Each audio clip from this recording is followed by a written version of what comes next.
शुभ सकाळ, good morning सगळ्यांना. आपल्या मिनी ब्लॉग मध्ये तुमचं सर्वांचं खूप खूप स्वागत आहे. तर आज आहे संडे, तर मी गेली होती मार्केटमध्ये, तर मी घेऊन आले आहे चिकन. त्याच्यानंतर हा आहे मालवणी मसाला थोडासा, आणि हा आहे गरम मसाला. हे थोडेसे धण्या खडे पान मसाले आहेत. इथे आपली चहा पण रेडी आहे आणि पीठ पण भिजवून ठेवलंय. तर माझी आंघोळ वगैरे झालेली आहे. तर सुरुवात आहे कामाची. तर आज तुम्ही लोकांनी पण काय काय बनवलं मला नक्की सांगा कमेंटमध्ये. आणि संडेला या सगळ्या चिकन खायला.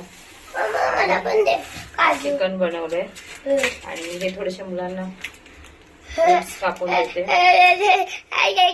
आता व्हिडिओ आहे झोपेतून, तर बघू शकता. तर या सगळ्यांनी बाय. कसा वाटला ब्लॉग नक्की सांगा कमेंट मध्ये.